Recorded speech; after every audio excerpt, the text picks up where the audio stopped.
Hello friends, मेरा नाम विनय है। हम लोग इसके पहले मिल चुके हैं। मैंने एक 6 मंथ स्ट्रैटेजी का वीडियो आप लोगों के लिए बनाया था और मैं जानता हूँ कि आप लोगों का प्रिपरेशन अभी बहुत स्पीड से चल रहा होगा क्योंकि बहुत कम टाइम बचा है। वैसे देखने के लिए तो अभी मार्च है, अप्रैल है, till June July we have time, but if you think about the syllabus और जो हमें करना है, जिस तरह से हमें एग्ज़ाम पे पकड़ लानी है, सो उस हिसाब से देखेंगे तो। And there are other limitations of being human being, right? मतलब बहुत सारी चीज़ें होती है, बहुत लिमिटेड समय हमको दिन भर में मिलता है। कुछ लोग ऐसे भी होंगे जो प्रोफेशनल्स है या लास्ट ईयर कॉलेज में है, तो उन लोगों को भी बाकी सब करके मैनेज करना है। तो definitely we are actually running short of time, right? तो आज एक्चुअली मैं थोड़ा पर्सनल जो है वो बात करने वाला हूँ। पर्सनल इन द सेंस मैंने कैसे प्रिपरेशन किया था और कौन कौन सी दिक्कतें मुझे आई थी, कौन कौन सी ऐसी गलतियाँ जो मैंने की थी, है ना, जो शायद आप लोग नहीं दोहराओ तो आप लोगों का रिजल्ट बहुत बेहतर आएगा। तो सबसे पहली बात, मतलब let's go directly to the topic. सबसे पहली बात तो ये है कि मैंने जो जिस तरह से प्रिपरेशन किया था, तो जो बुक लिस्ट है ना, वो आज भी वही है। जो 6 मंथ स्ट्रेटजी वाला यूट्यूब पे लेक्चर मैंने अपलोड किया है, जनवरी में आई थिंक वो लेक्चर आया था, तो अगर आप वो देखो तो उसमें जो बुक लिस्ट है वो वही की वही है। मतलब अगर हम एकदम बेसिक से शुरुआत करते हैं तो कुछ सब्जेक्ट जो है, जैसे कि हिस्ट्री है, वो स्कूल टाइम में था, ज्योग्राफी स्कूल टाइम में था, और इसलिए फिर मतलब मैंने ये सोचा था कि भाई पॉलिटी एक नया सब्जेक्ट है, तो वो थोड़ा नया है, तो उसके साथ जो जिसकी मुझे थोड़ी पहचान है वो हिस्ट्री सब्जेक्ट में पैरेलल लूंगा। दो सब्जेक्ट पैरेलल करने चाहिए, ऐसा मेरा अपना ओपिनियन था, जो आज भी है। और उसका कारण ये है कि थोड़ा चेंज मिल जाता है हम लोगों को। ठीक है, अब अगर सिर्फ पॉलिटी की बात करते हैं, सबसे पहले पॉलिटी से शुरुआत करते हैं। अगर पॉलिटी की बात करते हैं तो बहुत ही बोरिंग ऐसा वो सब्जेक्ट है, आई शुड नॉट से सो, लेकिन उसमें कुछ कहानी ज़्यादा है नहीं। कहानी एक्चुअली है भी, लेकिन उतना हम लोगों के पास पढ़ने के लिए टाइम नहीं है। तो मैं आपको सबसे पहली बात तो ये बताना चाहूंगा कि we should read NCERT, let that be any subject. अगर आपको बुक लिस्ट में एनसीईआरटी बोला है तो आपको एनसीईआरटी पढ़ना ही है। बहुत सारे लोगों का ये एक ये होता है, मतलब देखो नॉर्मली आपको हर बंदा जो कोई भी एग्जाम क्रैक कर चुका है, कोई भी हो, वो एनसीईआरटी पढ़ना है ही ऐसा बोलता है। फिर भी हम लोगों के दिमाग में होता है सर एक बार पढ़ लो तो काफी है क्या, फिर बाद में बाकी बुक्स भी तो पढ़ने हैं, एनसीईआरटी सफिशिएंट, एक बार पढ़ लूंगा तो। ऐसा नहीं है।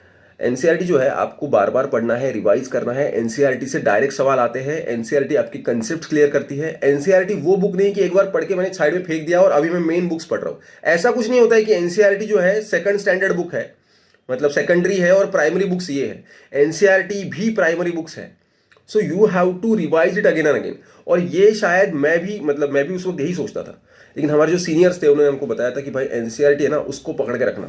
एनसीईआरटी जिस दिन तू छोड़ देगा उस दिन तेरी दिक्कत खड़ी हो जाएगी।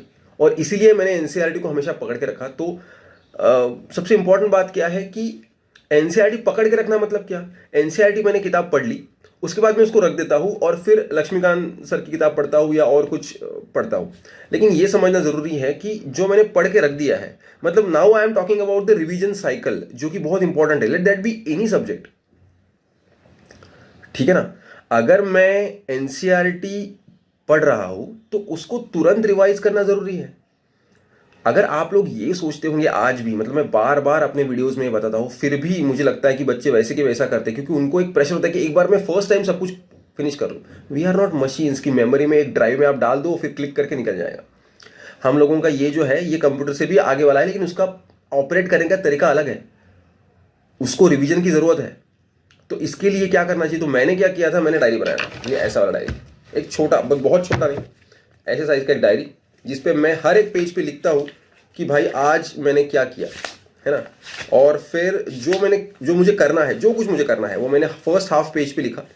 फिर नीचे एक लाइन, मतलब आज जो कुछ करना है। उसके बाद रात में जब सोने से पहले एक्चुअल में कितना किया, क्योंकि बहुत बार ऐसे होता है ना कि डिसाइड तो बहुत कुछ करते हैं कि भाई आज ये करना है, आज वो करना है, लेकिन पूरा नहीं हो पाता। तो एक्चुअल कितना किया वो भी लिखना है। फिर जो पेंडिंग होगा वो ऑब्वियसली नेक्स्ट डे आपका फॉरवर्ड होगा। लेकिन इसमें सबसे इंपॉर्टेंट बात क्या होती थी, जो कुछ मैंने किया है वो इंस्टीट्यूशनल मेमोरी मेरी बन गई कि मैंने 5 मिनट का समय लगता है। लेकिन वंस आई राइट दैट, सो क्या हो गया कि जब भी मैंने जो कुछ किया, सबसे पहला काम दूसरे दिन मेरा क्या होगा, जो आज नया किया है उसका रिवीजन, राइट। तो मेरे पास ये लिखा होता था तो मुझे बहुत आसान होता था। आप बोलोगे सर अभी लिखा है तो वो तो याद ही है ना, लेकिन जब मुझे वही चीज एक हफ्ते बाद रिवाइज करनी है या एक महीने बाद रिवाइज करनी है, तो फिर यहाँ लिखा होगा तो ही मुझे याद होगा। अदरवाइज आप लोग खुद सोचो ना, आप लोगों के दिमाग में ये ख्याल आया भी होगा कि पकड़ लीजिए 1 जनवरी को आपने जो कुछ किया होगा वो अभी आप, मुझे याद है क्या, मुझे तो याद भी नहीं मैंने किया क्या था याद नहीं, तो वो जो किया था वो कितना याद होगा। और इसीलिए वो लिखा होना, और उसको दूसरे दिन, 8 दिन बाद, 1 महीने बाद, सो एवरी डे मेरा शेड्यूल क्या होना चाहिए, अच्छा कल क्या किया था वो रिवाइज करना, 8 दिन पहले चलो पन्ने पलटो, रिवाइज करना, 1 महीने पहले क्या किया था, रिवाइज करना। आप में से बहुत सारे लोग जो अगर मेरे वीडियोस कंटिन्यू फॉलो करते हैं, आपको लगता होगा कि सर बार बार वही बात बताते हैं, लेकिन वो बार बार बताना इसलिए ज़रूरी है क्योंकि हमारा पर्पस एग्जाम क्रैक करना है। हर बार आपके लिए कुछ नया एंटरटेनिंग लेके आने के लिए मैं यहाँ नहीं बैठा हूँ। हमारी जो बैच है उसका नाम ही अभ्यास है, क्योंकि अभ्यास जो है उसका मतलब सिर्फ पढ़ना नहीं है। पढ़ाई करने में रिवीजन आती है, रिकॉलिंग आता है, टेस्ट सीरीज सॉल्व करना आता है ना, ये बहुत ज़रूरी है। और आप लोगों को मैं बता भी दूं कि जो कुछ मेरे वीडियोस है और जो कुछ नए अपडेट्स है वो सारे एवीकेएस के टेलीग्राम चैनल पर आते रहते हैं। तो आप उसको अगर सब्सक्राइब कर लेंगे, which is again free of cost, तो आपको ये सारी इन्फॉर्मेशन, सारे वीडियोस, सारी जो चीज़ें अपडेट्स वो आती रहेंगी, and will be in touch with everything, right. तो ये भी आप लोग एक चीज़ ध्यान में रखो। तो एनसीईआरटी और कोई भी चीज जो हम पढ़ते हैं उसकी रिवीजन साइकिल फॉलो करने के लिए एक डायरी मेंटेन करके उसमें लिखना, और रोज रोज मैं सुबह उठ के आज डिसाइड करूंगा मुझे क्या करना है, तो सबसे पहले कल क्या हुआ, 8 दिन पहले क्या पढ़ा था, 1 महीने पहले क्या पढ़ा था, उस चीज को रिवाइज करना, और फिर आज का नया कोड डिसाइड करना। ठीक है, और इसमें फिर और कौन कौन सी चीजें ऐड करनी है, रिवीजन के अलग अलग तरीके, जिसके बारे में मैं ऑलरेडी बोल चुका हूं, इसलिए मैं अभी बोलने वाला नहीं हूं उसके बारे में, है ना। मैंने 3 तरीके बताए थे कि क्वेश्चन पेपर सॉल्व करो। पॉलिटी के लिए तो ये बहुत जरूरी है, हम पॉलिटी की बात कर रहे थे। पॉलिटी का प्रिपरेशन तो मैंने ऐसे किया था भाई, क्योंकि वो मुझे मतलब 1-2 साल से मैं पढ़ रहा था, और मुझे ऐसे था कि यार कितने बार वही वही किताब पढ़ूं और उसमें वही सब चीज़ें, कोई कहानी नहीं है, every time I feel very boring. So what I devised is, मैंने क्वेश्चन पेपर लेके पढ़ना शुरू कर दिया। मतलब मैं बुक को हाथ ही नहीं लगाता था, मैं चैप्टर बेस्ड या टॉपिक बेस्ड या सब्जेक्ट बेस्ड क्वेश्चन पेपर उठाता था और क्वेश्चन पेपर सॉल्व करता था। फिर जब कुछ सवाल सही होते थे, बहुत सारे गलत हो जाते थे, पॉलिटी में तो मेरे बहुत सारी मिस्टेक्स होती थी, और इसलिए फिर मैंने क्या किया कि क्वेश्चन पेपर सॉल्व कर रहा हूँ, फिर आंसर चेक कर रहा हूँ, फिर उसके बाद किताब खोल के देख रहा हूँ कि ओके यहाँ गलती है, अच्छा अच्छा, तो ये तो यूपीएससी वाला चैप्टर यार मैंने तो पढ़ा था, फिर इसमें क्या गलत हो गया, फिर मैंने वो चैप्टर खोला फिर पढ़ा। अब कोई चीज सॉरी, कोई चीज जब आप करते हो और वो गलत हो जाता है, कोई चीज जब आप करते हो और वो गलत हो जाता है, तो वो गलत हो गया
था, मेरा साइंस बैकग्राउंड था, ठीक है, मैं इंजीनियरिंग बैकग्राउंड से बिलोंग करता हूँ, तो 11-12 तक तो मेरा साइंस था, फिर भी मैंने साइंस नहीं पढ़ा, जो कि मेरी गलती थी, मैं आपको बताता हूँ।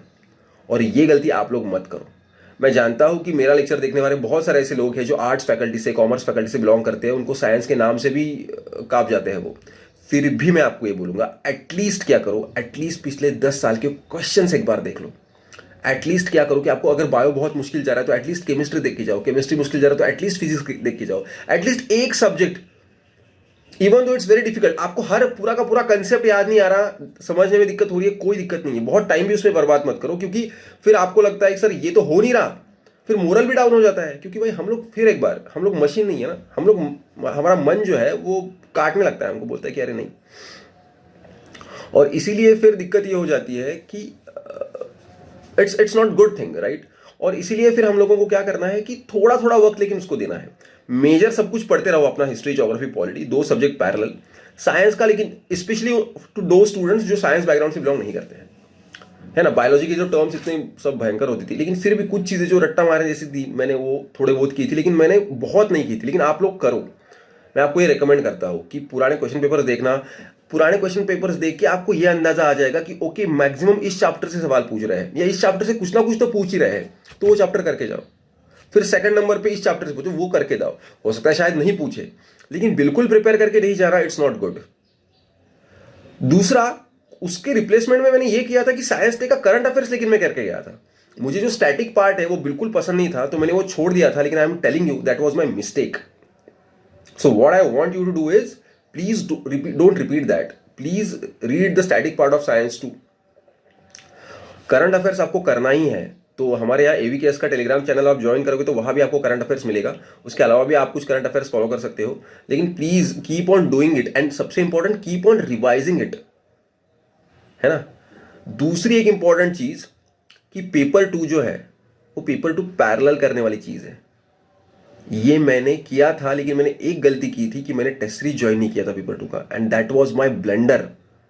मतलब साइंस मैंने नहीं किया था, उससे भी ज्यादा ब्लंडर अगर कोई होगा तो मैंने पेपर 2 जो है उसका टेस्ट सीरीज ज्वाइन नहीं किया था। मैंने अपने ही दम पे वो एग्जाम दी, उसमें भी जिस साल हम लोगों का एग्जाम था उसी साल यूपीएससी ने without any notification suddenly question paper change किया था। आप लोगों को पता होगा शायद 2012 तक 2 ऐसे या 1 ऐसे पूछते थे, 2013 में सडनली उन्होंने 4 ऐसे इंट्रोड्यूस कर दिए, 6 में से 4 आपको लिखने हैं, and it was sudden change. मतलब हम लोगों को एग्जाम हॉल में जाके पता चला कि अरे ये करना है, so it was like emergency situation, but still I somehow manage. लेकिन फिर भी मेरा एक रिपोर्ट शायद छूट गया या आर्गुमेंट छूट गया, मुझे याद नहीं आ रहा है वो, but I miss that because time का मैनेजमेंट, क्योंकि 2 ए से 1 घंटे में लिख पाना और 4 ए से, मतलब एक के बाद दूसरे ए से पे स्विच करना जो है वो बहुत मुश्किल होता है। और इसलिए मैं जहाँ AVKS पे हम लोग यहाँ पेपर 2 जिस तरह से प्रैक्टिस करते हैं, तो मैं इनिशियल फेज में ऐसे और आर्गुमेंट राइटिंग, रिपोर्ट राइटिंग का फॉर्मेट समझाता हूँ, टैक्टिक्स बताता हूँ, लेकिन उसके बाद सबसे इंपॉर्टेंट चीज़ अगर हम कोई करते होंगे तो वो ये करते हैं कि सबसे इंपॉर्टेंट हम ये करते हैं कि हम लोग एक के बाद तुरंत दूसरा, दूसरे के बाद तुरंत तीसरा, तीसरे के बाद तुरंत चौथा ऐसे लिखने की प्रैक्टिस करते हैं। मतलब पहले 2 ऐसे लिखने की प्रैक्टिस करते हैं, फिर 3 ऐसे बैक टू बैक लिखने की प्रैक्टिस, फिर 4 ऐसेज, फिर उसके बाद तुरंत एक आर्गुमेंट, फिर दूसरा आर्गुमेंट। क्योंकि आप क्या करते हो, आप सिर्फ 1 या 2 ऐसे लिख के देखते हो नॉर्मली, और फिर आप suddenly full length test paper देते हो तो उसमें बहुत प्रेशर आ जाता है, क्वालिटी कॉम्प्रोमाइज हो जाती है, चीजें याद नहीं आती, कुछ ना कुछ छूट जाता है। तो उसको स्टेप बाय स्टेप करना चाहिए। 2 ऐसे लिखा, फिर 3 ऐसे लिखा, फिर 4 ऐसे, फिर 4 ऐसे प्लस 1 आर्गुमेंट, फिर plus 2 argument, plus 1 report. This should be gradual process. तो ये भी मैं कर रहा था उस वक्त, लेकिन मैंने टेस्ट सीरीज ज्वाइन नहीं किया। इसका एक नुकसान ये हुआ कि इवैल्यूएशन नहीं हुआ। इवैल्यूएशन नहीं होता है तो आपको ये पता नहीं चलता कि where do you stand, and because of that there is a problem. Because of that there is a problem. So अगर आपको लगता है कि आपको वो प्रॉब्लम फेस नहीं करना है तो आप प्लीज टेस्ट सीरीज ज्वाइन करो, कहीं भी ज्वाइन करो। AVKS is also conducting the test series, but you can join it anywhere. I have no problem with that. But please do join the test series and get it evaluated. Test series का दूसरा फायदा ये होता है कि otherwise हम थोड़े lethargic होते हैं कि हाँ करेंगे, लेकिन टेस्ट सीरीज का फिर प्रेशर होता है कि वीकली आ गया ऑलरेडी क्वेश्चन पेपर, बाकी सब लोगों ने सॉल्व कर दिया है, मैंने नहीं किया है। तो वो एक टाइम टेबल जो है वो मुझे एक मेंटल प्रेशर देता है कि मुझे ये पूरा करना है। So that is also important. So please do that. Right तो पेपर 1 और पेपर 2 का प्रिपरेशन पैरेलल ही होना चाहिए। पेपर 2 इज अ स्किल, वो सडनली मई या जून या जुलाई में डेवलप नहीं होगा। राइट?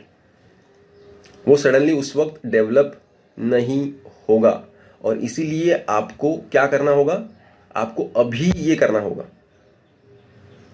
पेपर 2 का प्रिपरेशन पैरेलली शुरू करो। कितने लोगों को लिखने में दिक्कत है, उन लोगों के लिए मैंने हाउ टू स्कोर 100+, मतलब मेरे खुद मार्क्स थोड़े कम थे, लेकिन वही है ना कि सडनली फॉर्मेट चेंज हो गया, लेकिन मुझे कोई एक्सक्यूज नहीं देना है। कम थे तो भाई कम थे, ठीक है। और मैंने टेस्ट सीरीज ज्वाइन भी नहीं किया था, मुझे 72 मार्क्स आया है, ठीक है, क्योंकि मेरा आर्गुमेंट छूट गया था शायद। तो आप सोचो, मतलब ठीक है, एक 10 मार्क वहाँ के पकड़ लो, 82, और बाकी भी अगर टेस्ट सीरीज एवेल्युएट करता तो शायद और मेरा परफॉर्मेंस बेटर होता, 90 तक तो एटलीस्ट में जाता। लेकिन उसके बाद फिर मैंने उस पर बहुत सारा काम किया, व्हेन आई डिसाइडेड कि जो दिक्कत मुझे हुई है वो नहीं होनी चाहिए, और पूरा सोच समझ के हम लोग इस पे आए हैं। ये कुछ फेक चीज़ नहीं है कि 100+ सिर्फ बोलने के लिए है, और बोलने के लिए होगा भी तो 100+ का टारगेट रखेंगे तो 90-95 तक जाएंगे। रखेंगे टारगेट 80 का तो कमी आएगा। और आप लोगों को अभी फॉर्मेट चेंज नहीं है, तो आप ऑलरेडी प्रिपेयर्ड हो कि क्या होने वाला है आपके साथ, तो उसके लिए प्रिपरेशन करने में हमारे पास पूरा समय है। So with test series and with all these things you can do very well. So parallel करना बहुत जरूरी है चीज़ों को, right? So same goes with, तो अब इकोनॉमी है, इकोनॉमी अगर कुछ लोगों को बहुत दिक्कत आ रही है तो थोड़ा समय देखिए, लेकिन एटलीस्ट मोटा मोटा देख लो, एटलीस्ट करंट अफेयर्स वाला कर लो। कुछ लोगों को तो एनसीईआरटी समझने में भी दिक्कत आती है क्योंकि वो है ही थोड़ा टेक्निकल, लेकिन एटलीस्ट करंट अफेयर्स देख लो। एटलीस्ट आरबीआई का पॉलिसी क्या होता है ना, मॉनेटरी पॉलिसी क्या है, फिस्कल पॉलिसी क्या है, इंपोर्ट एक्सपोर्ट वाला कोई चीज, एटलीस्ट करंट अफेयर्स थ्रू आप इकोनॉमी करो। और पेपर 2 का प्रिपरेशन जो है सबसे इंपॉर्टेंट, बैठ के लिखना, उसके लिए वो यूट्यूब का सेशन देखो, that is enough. So doing all this stuff is very very important when you prepare like this. तो मैंने इस तरह से प्रिपेयर किया था। सबसे इंपॉर्टेंट ये है कि मैं रोज मतलब क्वेश्चन पेपर कुछ ना कुछ सॉल्व करता ही था, क्वेश्चन पेपर देखता ही था मैं, ये बहुत ज़रूरी है। पैरेलल पेपर 1 और पेपर 2 का प्रिपरेशन मैं करता था, आप लोग भी वैसे के वैसे करो, ताकि आप लोगों का फर्स्ट अटेम्प्ट में निकल जाए, और जिन लोगों का सेकंड या थर्ड होगा इस अटेम्प्ट में तो निकल ही जाएगा। So that is very very very important, right? So do stuff like this, you have lot of things to do. इसलिए एक डायरी मेंटेन करके उसमें लिखना, फिर और एक साइड में हम लिख सकते हैं कि ओके ये, और लंबा लिस्ट जो है, अरे यूनाइटेड नेशन का कुछ करना है मुझे, इस मंथ का पूरा करंट अफेयर्स बाकी है, सब कुछ लिखते रहेंगे तो टारगेट सामने रहेगा, तो फिर प्रेशर बना रहेगा और आपका प्रिपरेशन उस लेवल पे चलेगा। उसके अलावा आपको कोई भी डाउट है, you can call at AVKS, they will be solving this doubt irrespective of your student और not, right? So you don't have to worry about anything else, right? So work on this, and if you have any doubt we are here at AVKS to support you. और मैं फिर बहुत सारे अलग अलग और भी जो टॉपिक्स है उस पर वीडियोज लेके आते रहूंगा और आपसे मिलते रहूंगा। तो कुछ भी इशू है आप कमेंट बॉक्स में सवाल पूछ सकते हैं। आपको कोई भी सवाल है, कुछ इशू है, सो प्लीज डू आस्क। मैंने एक ओवरऑल अप्रोच बताने की कोशिश की, किस तरह से मैंने पढ़ाई की थी। लेकिन और एक चीज़, लास्ट चीज़, मैं हमेशा मेरे लेक्चर्स में बोलता हूँ, मैं आर्ली टारगेट रख के पढ़ाई करता था कि भाई इतने घंटे मेरे पास है, दिन में मैं 8 घंटे दे सकता हूँ, तो 8 इंटू मेरे पास कितने दिन है। तो early approach is very important, that is very very very important, right? So this is all for today, right? Again I am telling you can join this AVKS telegram channel, ताकि आपको मेरे videos मिलेंगे और फिर आपको और भी कुछ चीज़ें होंगी, उसका सपोर्ट या अपडेट आपको मिलते रहेगा, right? So take care all of you, all the very best.